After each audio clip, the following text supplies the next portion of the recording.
하나님께서 모든 인류를 멸망하게 죄와 비참의 상태에 내버려 두셨나요?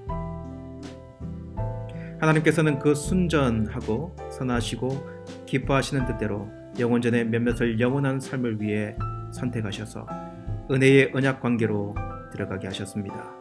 이는 저희를 구속자로 말미암아 저희 상태와 비참의 상태에서 건져내어 구원의 상태에 이르게 하려 하심입니다. 여러분 반갑습니다. 오늘 소요리 이신문 저와 여러분들 나누기를 원합니다. 소요리를 하면서 이런 느낌이 들었습니다. 교리는 여러분 성경을 기반으로 하지만 논리의 흐름입니다. 그렇죠? 그래서 각 개인이 관심을 가지고 주의 깊게 이 논리의 흐름을 따라서 하나씩 쌓아가지 않으면 그럼 은혜 받기는 정말 쉽지 않을 뿐만 아니라 이 진리의 얼개를 짜기가 참 쉽지 않다는 생각해 봅니다. 그래서 아마도 매일 이렇게 소요리가 진행되니까 어떤 분은 그 진행을 잘 따라오는 분도 계실 듯 한데 한번 미뤄지기 시작하면 참 많이 미뤄지겠다는 생각이 들어요. 미뤄지면 뭐가 단점이냐면 논리 흐름을 놓칠 수가 있다는 생각이 들어요. 그래서 오늘 듣고 내일 쉬고 또 그 다음 듣고 이렇게 하면 참 그게 쉽지 않겠다. 그래서 흥미를 잃어버리겠다 라는 생각을 해봅니다. 그래서 여러분 오늘 이 1에서 20문까지를 한번 마치는데요. 오늘 이 20문까지를 정리를 하고 여러분들이 한 주간 정도는 좀 복습하는 시간을 가졌으면 좋겠다라는 생각을 해봅니다. 그래서 7월 8일 다음 주 수요일이죠. 7월 8일 아침에 다시 이것을 시작하는데 그냥 쭉 놀아라고 하는 이야기가 아니라요. 소요리 책을 여러분에게 좀 대여를 했으면 좋겠습니다. 여기 이제 소요리 책이 여기 있는데요. 제가 이게 들고도 있고 그리고 교회 그 본당에 가보시면 뒤에 한 20여 권 정도의 소요리 책을 이게 상하권으로 나눠져 있는데 이 상권을 비치해 놓겠습니다. 그러면 여러분들이 밑에 대여 목록에다가 대여자의 이름을 쓰고 대여 날짜도 쓰고 그렇게 좀 책을 대여해 가서 일주일 동안은 좀 복습하는 시간을 가졌으면 좋겠다. 그래서 아침에 어느 정도의 분량 여러분들이 좀 정해놓고 이 책을 조금 더 살펴보면서 소요리의 조금 더 깊은 내용이나 아니면 넓은 내용들을 좀 생각해보고 다음 주 수요일 한 일주일 뒤에 다시 21문부터 들어갔으면 좋겠다라는 생각이 있어요. 여러분 이 점을 좀 아시고 이 소요리 책을 꼭 대여하시고 그리고 이 책을 살펴봤으면 좋겠습니다. 물론 나중에 여러분 반납을 해야 합니다. 이 상권을 반납해야지 또 나중에 이 학원이 있거든요. 이 학원을 또 빌려갈 수 있으니까 그때 그렇게 아시고 좀 진행을 했으면 좋겠습니다. 여러분 이 신문 이러한 느낌을 가집니다. 지금까지 우리는 인간론, 인간의 타락을 중점으로 다뤄왔습니다. 서론, 신론, 그리고 이제 인간론, 그 중에서 인간을 타락을 다뤄왔는데요. 그러니 자연적으로 이런 외침이 생기지 않을까요? 아니 그럼 인간은 어떡하죠? 이런 비참함에 있는 인간은 어떻게 해야 되는 거죠? 이런 물음이 생길 거라는 생각이 들어요. 어떤 필요에 대한 외침이 아니겠습니까? 그렇죠? 그러니 이 신문은 어떻게 보면 인간론에서 이 기독론, 이제 예수님 이야기로 넘어가는 다리와 같다라는 생각을 해요. 그래서 이 신문, 오늘 이 문이 참 중요하겠죠. 그렇죠? 여러분 돌적이를 아시죠? 돌적이, 힌지. 예, 그 힌지와 같다는 생각을 해봐요. 대들보가 있고 거기에 문을 달려면은 대들보와 문을 연결하는 이런 힌지가 필요한데 오늘 이 신문이 꼭 그렇다라는 생각을 해봅니다. 그만큼 중요하다. 예, 그래서 너무너무 중요한 부분이다. 바로 이 구속, 예수 그리스도는 구속의 입문인 선택을 이야기하는 부분이기 때문에 정말 중요하다 라고 하는 것입니다. 여러분 성경에서 가장 힘든 부분 중에 하나가 오늘 이 부분이 아닌가 또 생각을 해봐요. 예.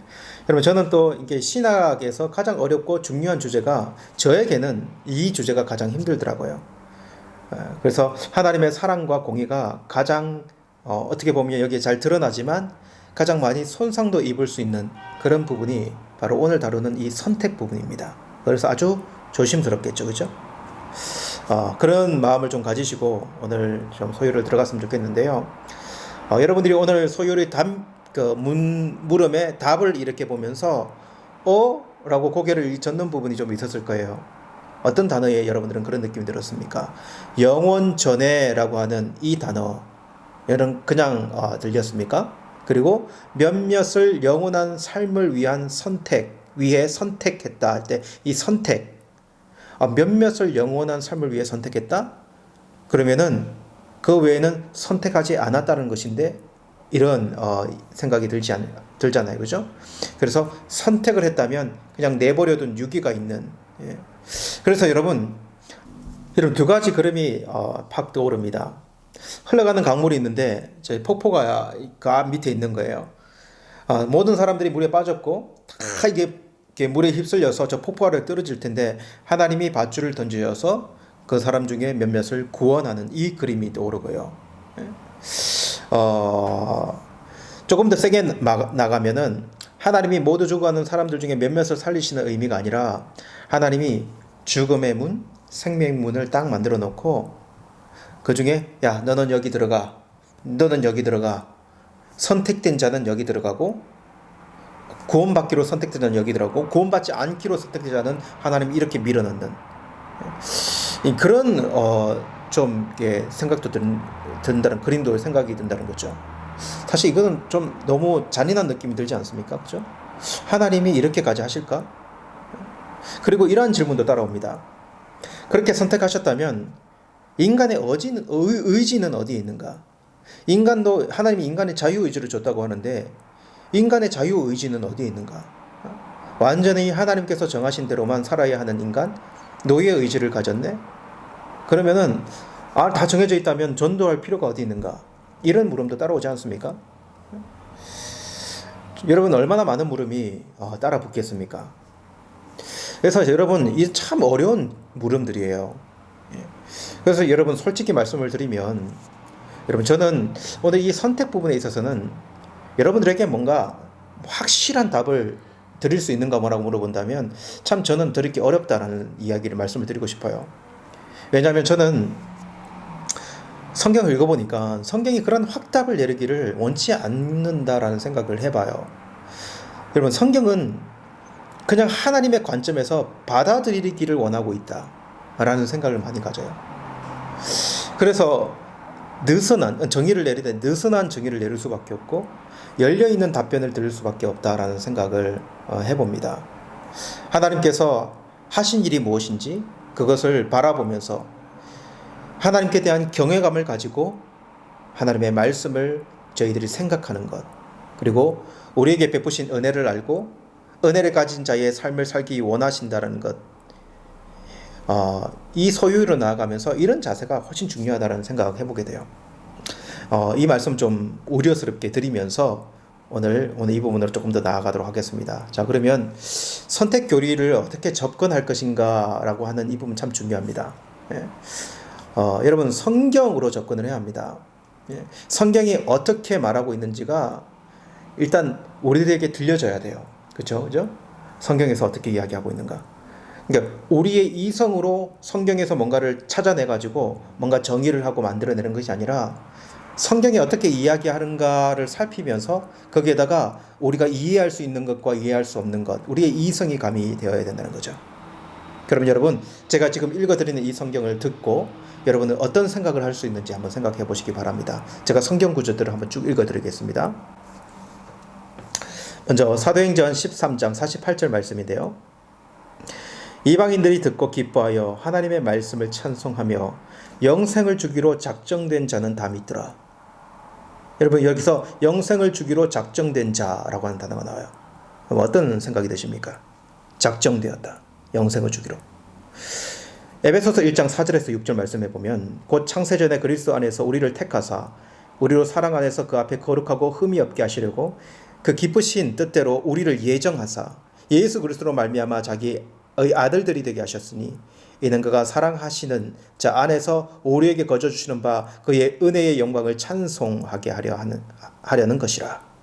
여러분 여기서 그 기쁘신 뜻대로 우리를 예정하사라고 하는 단어, 예정했다라고 하는 단어가 나오거든요. 그럼 디모데후서 1장 9절 말씀으로 한번 가볼게요. 하나님이 우리를 구원하사 거룩하신 소명으로 부르심은 우리의 행위대로 하심이 아니요 오직 자기의 뜻과 영원 전부터 그리스도 예수 안에서 우리에게 주신 은혜대로 하심이라. 영원 전에요. 그리스도 예수 안에서 우리에게 주신 은혜가 있었다는 거예요. 영원 전에요. 그렇죠, 그죠? 그리고 여러분 로마서 8장 28절 29절 말씀해 보면 우리가 알거니와 하나님을 사랑하는 자고 그 뜻대로 부르심을 입은 자들에게는 모든 것이 합력하여 선을 이루느니라. 하나님이 미리 아신 자들을 또한 그 아들의 형상을 본받게 하기 위하여 미리 정하셨으니 이는 그로 많은 형제 중에서 맏아들이 되게 하려 하심이라 라고 기록해요. 여러분 여기서 하나님이 미리 아신 자들을 그 아들의 형상을 본받게 하기 위해서 미리 정하셨으니 이렇게 나와요. 미리 정하셨다 이렇게 나온다는 거죠. 계시록 17장 8절 말씀. 내가 본 짐승은 전에 있었다가 지금은 없으나 장차 무저갱으로부터 올라와 멸망으로 들어갈 자니 땅에 사는 자들로서 창세 이후로 그의 이름이 생명책에 기록되지 못한 자들이 이전에 있었다가 지금은 없으나 장차 나올 짐승을 보고 놀라게 여기리라 이렇게 나와요. 여러분 여기서 그 이름이 생명책에 기록되지 못한 자들, 생명책에 기록된 자가 있고 기록되지 못한 자를 구분하지 않습니까? 어떻게 생각하십니까? 여러분 이러한 본문들, 성경에서 이 본문들이 다 나오는데 여러분 이 본문들을 보면서 어떻게 미리 정하심을 부인할 수 있는가? 한번 생각을 해보세요. 여러분들은 어떻습니까?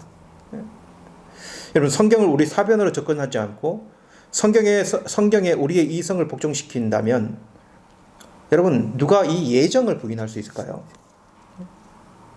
여러분 우리가 섬기는 하나님께서 우리는 이미 하나님의 전지하심과 전능하심을 살펴봤지 않습니까? 하나님께서 그런 분이시라는 것을 믿는다면 하나님의 선택에서 이 예정을 받아들이는 것은 전혀 문제가 되지 않습니다. 이건 문제가 될 수 없어요. 이 말씀을 보면요. 하나님은 그의 주권으로 그의 영광을 위해서 이렇게 하실 수 있다라는 것이죠. 그래서 여기서는 하나님께서 몇몇을 영원한 삶을 위해 택하심에 대해서는 말할 수 있어요. 하나님의 주권적으로 하나님께서 미리 아신 자들이 그렇게 할 수 있다는 거예요. 여기에는 하나님의 주권이 강조되고 있고 인간의 자유의지, 인격은 조금 더 덜 표현되어 있는 느낌을 받을 수 있어요. 자, 이 정도는 여러분 이제 받아들일 수 있겠죠, 그렇죠? 그러면 이 본문 한번 살펴볼게요. 이 본문을 한번 들어보세요. 요한복음 3장 16절에서 17절 말씀, 여러분 잘 아는 말씀이죠. 하나님의 세상을 이처럼 사랑하사 독생자를 주셨으니 이는 그를 믿는 자마다 멸망치 않고 영생을 얻게 하려 하심이라. 하나님이 그 아들을 세상에 보내신 것은 세상을 심판하려 하심이 아니라 그로 말미암아 세상이 구원을 받게 하려 하심이라. 여러분 어디에 눈이 갑니까? 독생자를 주셨는데 이는 그를 믿는 자마다 멸망치 않고, 이 부분 한번 보세요. 믿게 되어진 자가 아니라 그를 자기 의지를 가지고 믿는 자라고 표현하고 있는 거 아닙니까? 그죠? 앞에 말씀하고 좀 어떻게 느껴지십니까? 여러분 계시록 22장 17절 말씀, 성령과 신부가 말씀하시기를 오라 하시는도다. 듣는 자도 오라 할 것이요 목마른 자도 올 것이요 또 원하는 자는 값없이 생수를 받으라 하시더라. 목마른 자는 모두 오라. 그리고 모두 와가지고 값없이 생수를 받으라. 여러분 이 말씀을 보면은 누가 선택받았고 선택받지 않았고 그런 느낌이 듭니까? 그런 느낌이 들지 않아요, 그죠? 하나님이 모든 사람에게 어떤 포문을 열어놓은 것 같아요. 디모데전서 2장 4절 말씀에 하나님은 모든 사람이 구원을 받으며 진리를 아는 데에 이르기를 원하시느니라. 하나님이 뭘 원하시는지를 바울은 디모데에게 이렇게 기록하고 있다는 거예요. 하나님이 원하시는 것은 모든 사람이 구원을 받아 진리에 이르게 되는 것이다. 그런데 이 사실은 바울이요 예정을 이야기한 사람 아닙니까? 어떤 의미에서 이런 이야기를 했을까요? 베드로후서 3장 9절 말씀, 주의 약속은 어떤 이들이 더디다고 생각하는 것 같이 더딘 것이 아니라 오직 주께서는 너희를 대하여 오래 참으사 아무도 멸망하지 아니하고 다 회개에 이르기를 원하시느니라. 아무도 멸망하지 않고 하나님은 다 회개에 이르기를 하나님 원하신다. 이렇게 이야기를 하고 있다는 거죠. 여러분 어떤 생각이 드십니까? 여기는 하나님의 편만한 사랑이 느껴지지 않습니까? 하나님의 사랑이 무궁무진하게 표현되어 있어요. 온 인류를 향해서 그 인류가 모두 구원받기를 원하는. 그래서 어떤 면에서는요, 하나님이 구원받을 수 있는 미끼를 쫙 불어넣고요, 예? 그 인간의 의지를 다 줘가지고, 그 많은 미끼 가운데 뭔가를 하나 몰면은 구원을 얻을 수 있는. 그래서 구원을 얻을 수 있는 그 구원의 포인트를 다 누구에게? 그 먹이를 먹는 자에게, 그 자유의지를 선하게 사용하는 자에게, 예? 물면 구원 얻는 거, 물면 구원 얻는, 이런 느낌을 이렇게 주신 것 같아요. 엄청 합리적이죠. 엄청 합리적인 것 같지 않습니까? 성경은 그리스도 안에서 선택을 이야기하지만 하나님께서는 모든 사람이 구원 얻기를 원하신다라고 하는 것도 기록되어 있습니다. 그리고 아무도 멸망하지 않고 다 회개를 원하신다라는 것도 기록되어 있고, 악인들이 죽는 것을 기뻐하지 않으신다라고 하는 것도 기록되어 있어요. 도대체 어떻게 되는 것일까요? 여러분, 사랑의 하나님께서 그냥 모든 것을 다 회복시키는 것은 너무 당연해 보여요. 근데 여러분, 조금 더 성경을 나아가 보면 이런 기록이 나옵니다. 하나님 자신조차도 구원받지 못하는 사람들 때문에 슬퍼하는 부분이 있어요. 예. 여러분, 탕자 비유 아시죠? 그죠? 그때 제가 이렇게 말씀을 나누면서 어쩔 줄 모르시는 그 아버지를 표현한 적이 있어요. 예. 아들을 찾으러 가도 되는데 기다리면서 어쩔 줄 모르시는 아버지. 찾으러 갈 수 있어요. 아버지가 찾으러 갈 수 있다고요. 근데 찾으러 가지 않고 그 아들이 나오기만을 기다리면서 어쩔 줄 모르 하시는 그 아버지. 여러분, 에스겔 33장 11절 말씀해 보면, 너는 그들에게 말하라. 주 여호와의 말씀이니라. 나의 삶을 두고 맹세하노니 나는 악인이 죽는 것을 기뻐하지 아니하고 악인이 그의 길에서 돌이켜 떠나 사는 것을 기뻐하지 아니하노라. 이스라엘 족속아, 돌이키고 돌이키라. 너희 악한 길에서 떠나라. 어찌 죽고자 하느냐 하셨다 하라. 주님이 안타까운 마음으로, 하나님께서 안타까운 마음으로 이스라엘 백성들에게 오늘 던지고 있는 이 말이에요. 하나님이 너희들이 돌이켜라. 너희들이 돌이켜라. 어떻게 그러고 있느냐? 어떻게 죽고자 하느냐? 이렇게 하나님이 간절하게 이스라엘 백성들에게 말하는 이 모습을 보세요. 그냥 하나님이 그렇게 정하시고 그냥 그렇게 해버리시면 되는데, 하나님은 인격이 담겨 있는 어떤 모습으로 이 이스라엘 백성들을 다루고 있어요.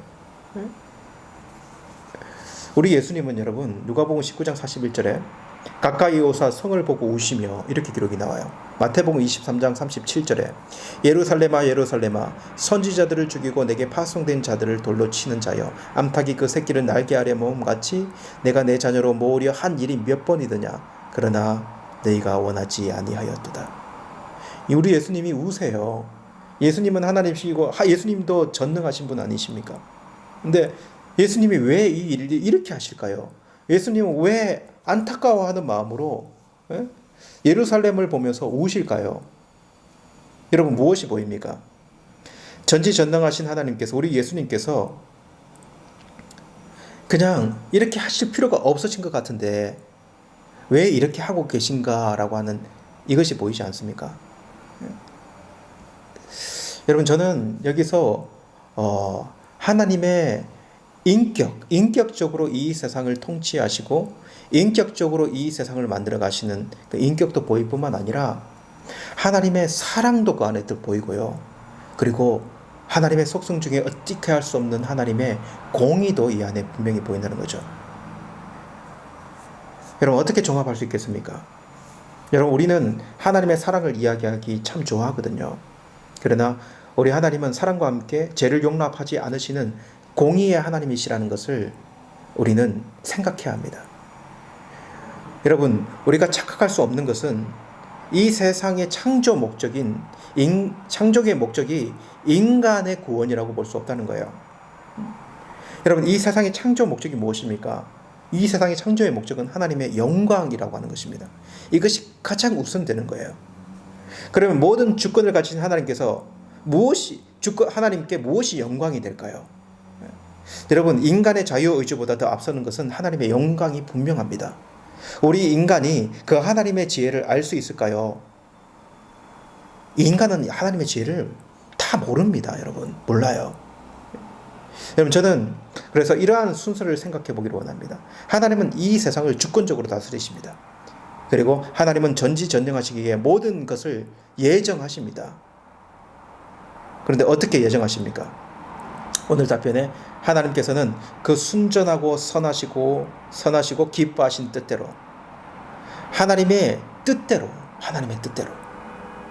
하나님의 주권을 가지시고 그 하나님이 원하시는 그 순전하고 선하시고 기뻐하시는 그 뜻대로 하나님께서는 예정하신다라고 하는 거예요. 이것보다 앞서는 게 있겠습니까? 로마서 8장 28절, 우리가 알거니와 하나님을 사랑하는 자 곧 그 뜻대로 부르심을 입은 자들에게는 모든 것이 합력하여 선을 이루느니라. 이것이 하나님의 뜻이라고 한다면, 여러분, 토기장이가 빚은 토기가 그 하나님의 뜻에 뭐라고 이야기할 수 있겠냐는 거예요. 왜 나를 이렇게 만들었습니까? 왜 우리는 이렇게 불합리합니까? 이렇게 이야기할 수 있겠냐는 거예요.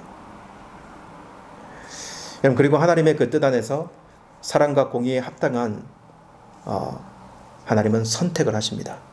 그런데 그 선택이 성경에 따르면 정하신 자를 부르심이라고 하는 것입니다.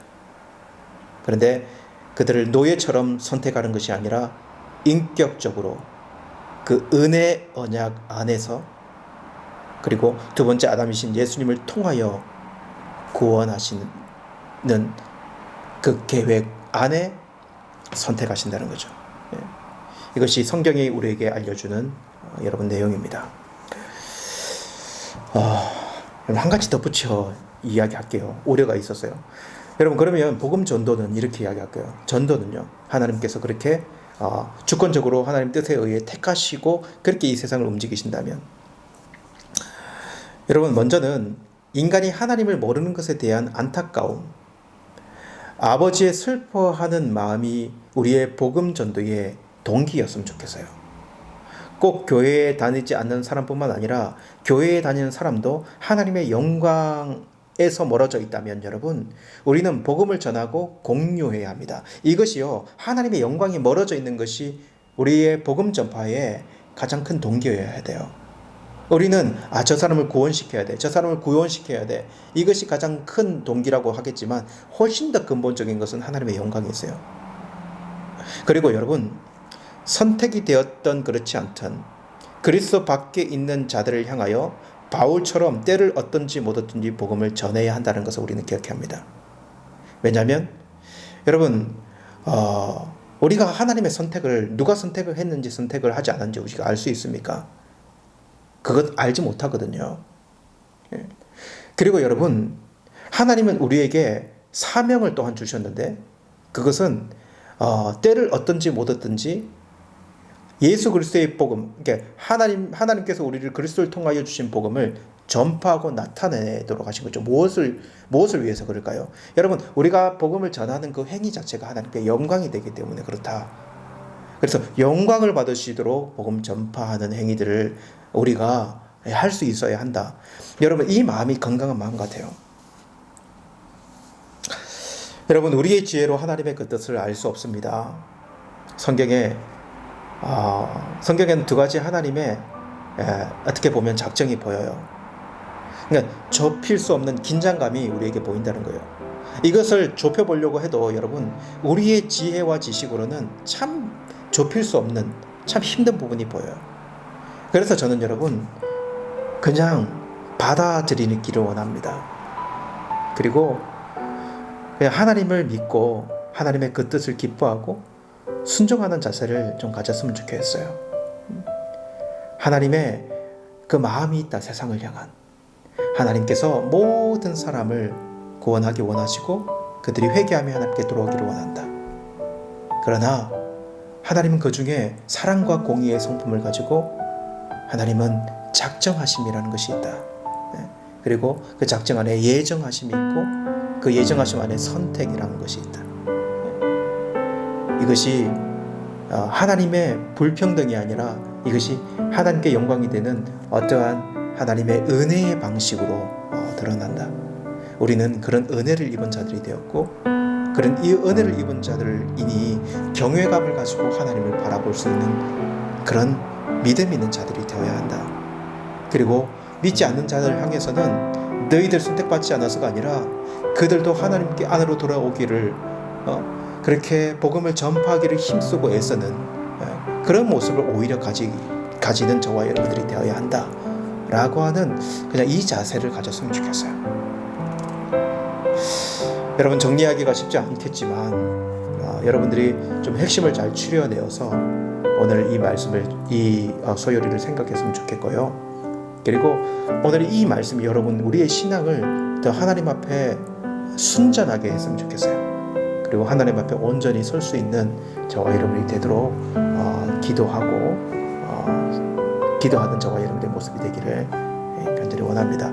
오늘 이 말씀 붙들고 우리 자신들을 돌아보면서 하나님께 감사하는 기도를 드렸으면 좋겠고요. 그리고 어떻게 보면 우리가 놓치고 있는 많은 부분들을 좀 하나님께 고백하는 기도드리며 나아가도록 하시겠습니다. 기도하시겠습니다.